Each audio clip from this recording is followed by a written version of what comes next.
microphone. Oh, I will. And I won't back down.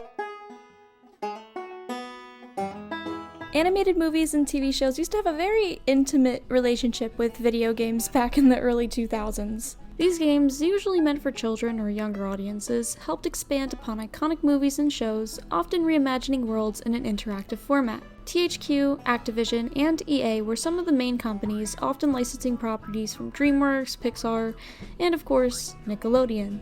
This trend thrived on the symbiotic marketing relationship between the original content along with its video game counterpart. If the movie or show was successful, many would want to buy the games, and those who play the game or learn about it online will be more inclined to watch the movie or show, even to the point of buying it physically.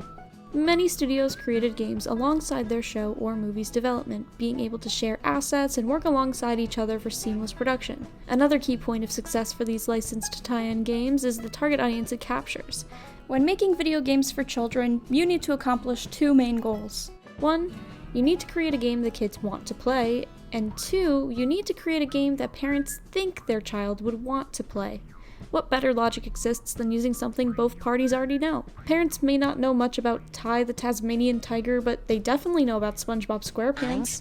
Creating these games was also much easier for game developers, using shared engines and existing assets, along with spending less money on original concept designs, allowed game designers to spend more time focusing on programming and building upon what was already established. But if these games were successful, why don't we see them nearly as much anymore? Why can't I, a perfectly reasonable 22-year-old girl, go to my local GameStop and get a copy of The Bad Guys movie video game? Well, the reason likely is due to, you guessed it, money. Development costs for games have increased over time, making it harder for smaller studios to keep up. And despite what nostalgia says, many of these licensed games just weren't that great. They were filled with unresolved bugs, weird or clunky mechanics, or just weird-looking graphics. It led to bad shovelware reputations that further dragged these developers into the mud. Newer consoles also led to a push for original IP, along with more of an emphasis on original video game mascots and stories. Mobile gaming started to find its niche in casual gaming spaces, especially marketing towards the target audience licensed tie-in games once held captive, and overall the market of animated games just couldn't keep up. I can proudly flex that I grew up playing a lot of these games as a kid, and I'll probably make more videos about them in the future, but today I wanted to highlight a video game experience that is simultaneously both the best and worst game that I have ever played. Barnyard. The Barnyard video game was developed by Blue Tongue Entertainment and published by THQ. Blue Tongue Entertainment, founded back in 1995, developed the game using their proprietary Toshi game engine, which easily allowed for cross-platform development, a major strategy for licensed tie-in games. They featured this game engine for many of their popular games, including everyone's favorite, the Nicktoons Unite series, which did the equivalent of what Elsa x Jack Frost AMVs did back in the glory day of YouTube. The Barnyard game was then published by THQ, a company that thrived on licensed video games at the time. They had exclusive publishing rights to all Nickelodeon content, essentially giving them an easy strategy of modeling after the media releases that Nickelodeon had over time. However, in 2011, THQ started to shift away from this strategy, likely due to the reasons I mentioned earlier, and left Blue Tongue Entertainment in the dust. And it clearly didn't work either, because about a year later they then filed for bankruptcy, so I think that's karma. Oddly enough, the Barnyard video game was released on August 1st, 2006, 3 days before the release of the actual Barnyard movie on August 3rd. But at the time, this made sense. This early release date allowed for the game to be fully distributed and on the shelves during the movie's opening weekend, and even served as an additional promotion for the movie by essentially giving a sneak peek of what was to come. However, nowadays, that shit would not slide. The game would immediately have a full playthrough 2 hours after release, and everything would be spoiled across social media. Hell, the movie itself probably would have landed on one of those Twitter posts that get away with showing entire movies without restrictions. For this video, I'm focusing on the version of the game that I know and love, for the Nintendo GameCube. However, this game was also released on the PlayStation 2, PC, and a Wii version came out later the same year. While doing research for this video, I learned that there was also a Game Boy Advanced version of this Barnyard game too, which conceptually was the same, but in execution was so drastically different it could warrant an entirely separate video, so for now we're just gonna act like it doesn't exist.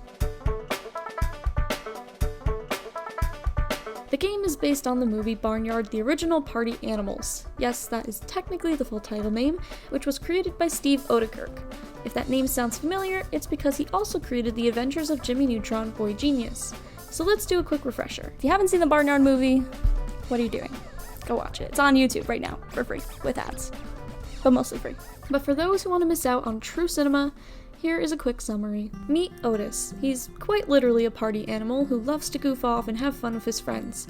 He's irresponsible and carefree, and also voiced by Paul Blart Mall Cop, and he lives in, you guessed it, a barnyard, along with various other animals in the farm. When the farmer is away, the animals act fully human, and the barnyard turns into a literal nightclub that throws ragers every night.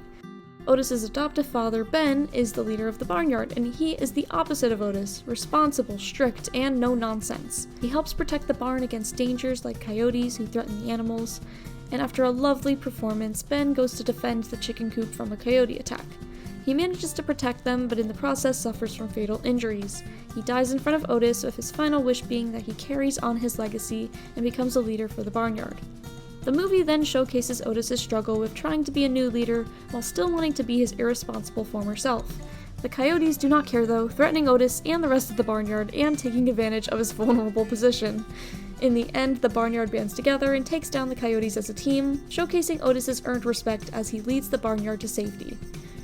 Oh, and there's also Daisy. She's giving birth right now, and she showed up with Bessie as new cows on the farm, their old farm being completely destroyed along with everyone they know and love, including Daisy's husband and father of her soon-to-be child, but don't worry, she moves on quick, and names the child after Ben, a man she knew for about a day, and her and Otis live happily ever after. Technically, the Barnyard story expands with the Nickelodeon series Back at the Barnyard, which released in 2007, but many aspects of the original movie are lost or completely retconned, including Daisy and Little Ben, for some reason.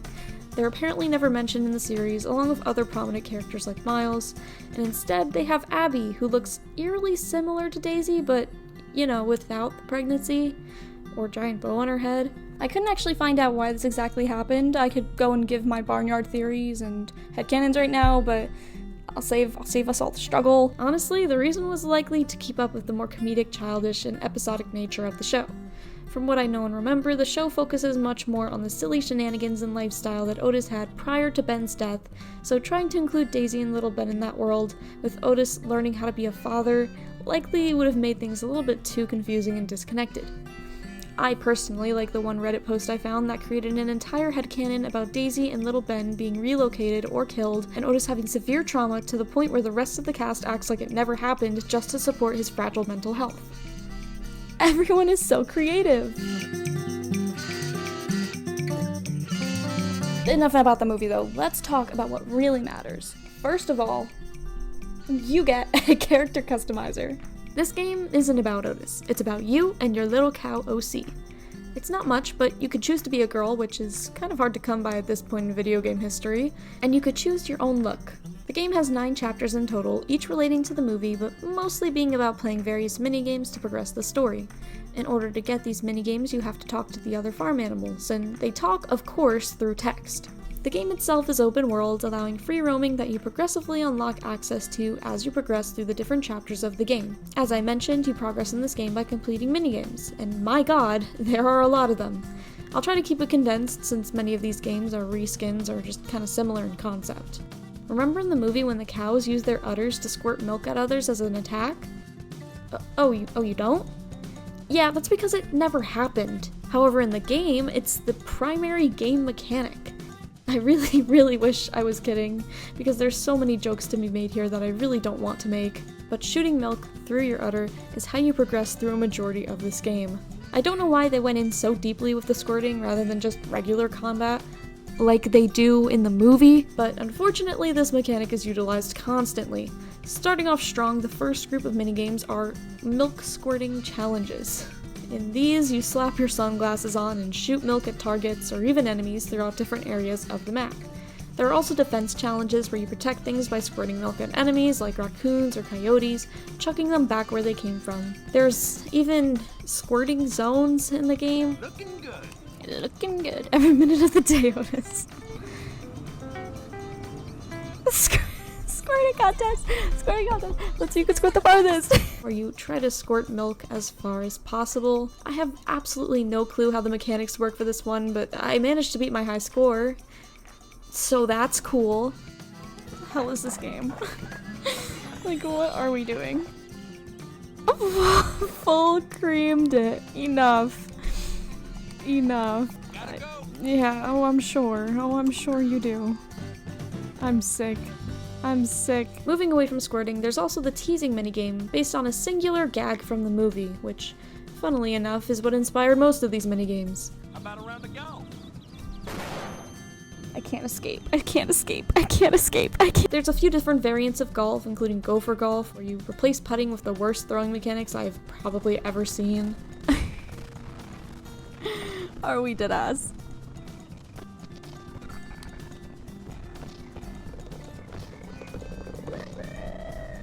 Jesus Christ. Oh, clean. Clean. Call me Charlie Woods. What the? He threw it in the water! Ref, do something. Ref, do something. Ref, do something. Ref, do something. No, not like this. Please. Ref. Ref. Pick up the ball. Oh. Ref, do something. Ref! Put it on this side. I swear to God. Ref? Ref? Are we dead ass? There's also various variety games to be played throughout the main barnyard, like pool, darts, whack-a-rack, and my personal favorite, mud jumpers. It's like that one game in Wipeout, but even more toxic. I don't remember this part of Wipeout. Oh, and did I mention you can ride a bike? Oh, look at that parking. No, right. No, no, right. No, right. Right. Oh my god. Oh. You move incredibly slow in this game, and your stamina bar is extremely limited, so using this bike is quite literally the only way to not lose your mind trying to get literally anywhere in this game, as most missions include incredibly tedious fetch quests. With the bike mechanic also comes racing and chase-related games, which are pretty scuffed but incredibly fun. These usually work as races, though as long as you stay on the path, it's pretty hard to fail. Nah, they can't catch me. They can't catch me. Shit. Go. Go. That was almost bad. Oh my god. The last major style of games are my least favorite, the chicken launches. Now, with a working controller, these games are probably not too bad. However, when I played these, my controller's joystick was just not calibrating properly. I tried fixing it for like an hour and I still didn't really get it right, but this led to me having to use the D-pad for most of my moves in the game, especially in the chicken launch, where the controls are inverted and insanely sensitive. Oh, what is happening? This is going so slow. Oh, and if you crash at all, by the way, you automatically lose and have to restart. Oh. Shit. I can't. Oh my god, tilt.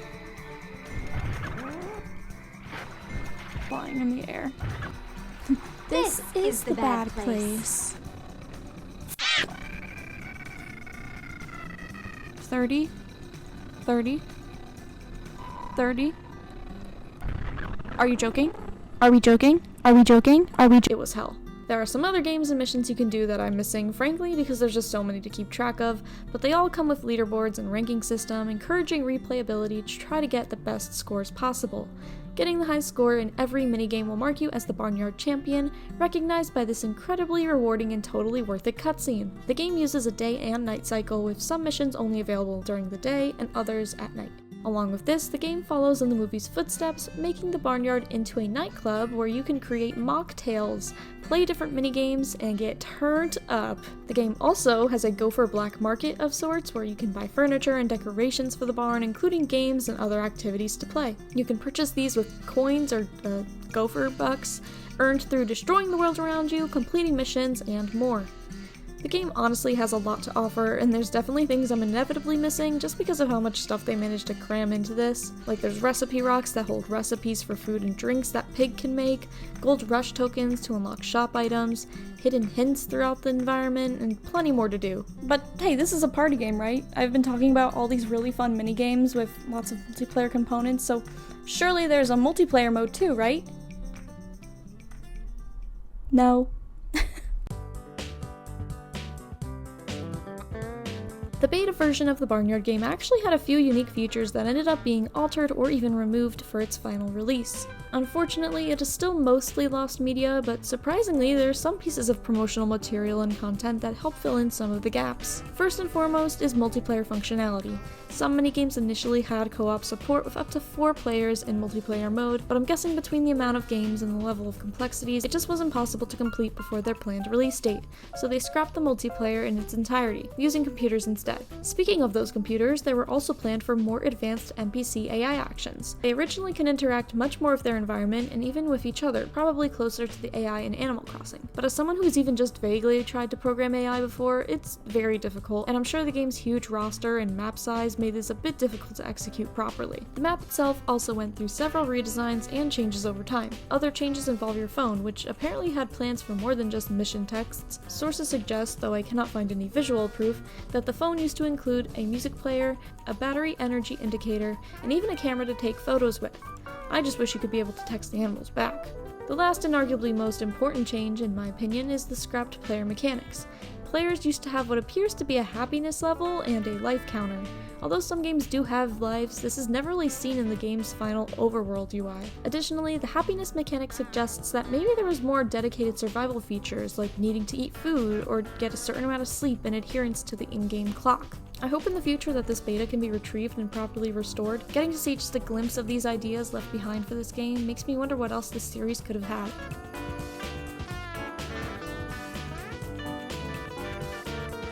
And contrary to popular belief, I'm not the only one who feels weirdly attached to this video game. Many game designers and modders still want to find this lost media, ensuring that this lost content can stay firmly documented. Lost media is an entire subject on its own, and one that's incredibly interesting if you haven't fell down the rabbit hole yet, by the way. There's even a strong speedrunning community revolving around this game, likely due to the fun combination between open world transport and the need for perfecting the individual missions and minigames. And because it's really scuffed. Beyond the community, though, I would argue that Barnyard left a strong legacy for other licensed tie-in games to follow. Although it certainly wasn't the first of its kind, it definitely showed a lot of dedication, being filled with content to reimagine the budding franchise. And you know what? Maybe this is a recession indicator, but I think we should bring more of these games back. There's been plenty of interesting and unique animated films to come out recently that have had huge followings, but along the way, we have lost our roots. I think sometimes it's important to note that games don't need to be show-stopping with the best and newest features. Sometimes they just need to be fun. Being able to reimagine creative animated films and shows in an interactive space would offer plenty of extended content for beloved franchises, and in this day and age, the lower budgets would likely mean not having to spend a full $80 for a singular video game. The Barnyard game holds a special place in my heart. I played it a lot growing up and even made a video about it with my brother when we were kids. It's silly and ridiculous, but it has plenty of heart and passion. Reviewers may have mixed feelings on it, or maybe those feelings are valid, but the world needs more weirdness, or whatever word you want to use to describe this game. And to end off this video, here's a compilation of some of my best Barnyard moments featuring my best friend who I forced to watch me play. See you in the next video. Hello there. I'm being catcalled. Oh God! This is sick and twisted. Oh my god, oh my god, Hey, oh my enough. god. I know what's about to happen. Teehee. Some guys are gonna get milked today. See if you can squirt 6 different animals in the barnyard. Oh, I don't like this. Can you sing "Don't Back Down" for me? Don't back down? Well, I won't back down. Let's see how good you're scoring. Oh, Can I live? he would never say that in the movie. And I won't. Oh, this Back. diva. Ooh, Look at her profile. She's serving face. Pig is And I not. won't back down. And I want. I want to do it again in case you missed it. Whoa! Whoa! I forgot Pip was there. Oh, sorry. Oh, sorry. Oh, sorry. Oh, sorry. No, this is where he plays Don't Back Down! Oh! And I won't back down. I want you. I wanna take a pic. Hey, Pookie. I need your help. Anything He sounds like I wanna take a pic. I want to take a pic. I like how my mission is just to squirt, and they're like squirt the cows, and that's it. Bitches from Jersey love a squirt. Hey, you're at 119 coins! You can't just say that and move on. Bow. If he truly loved women, he would not go at your squirt. Yup. Snaps for that. Oh, see ya. Wouldn't want to be here. I wanna take a pic. I want to take a pic. No, go ahead. I want to take a pic. I'm gonna be in the. Let's hook up. Whoa. Whoa. Meet me in the bar tonight. I got 2 sneaky links. How is he so good? What the heck? Oh, I lost. I so lost. I just won. Yes! Yes! I was gonna say there's nothing to be proud of, but a win is a win. Why do you do this to me? Well, how do you do this to me? That can't be good. Oh! What was that? I have something special for you. He's gonna give me a kiss. We're about to go to the club. Let me see the girlies. Where are the girlies? Wait, where the hell am I? I hate that you can hear the milk sloshing around. What's that about? Who is texting me? I'm not giving him lemons. I'm on. And I won't back down.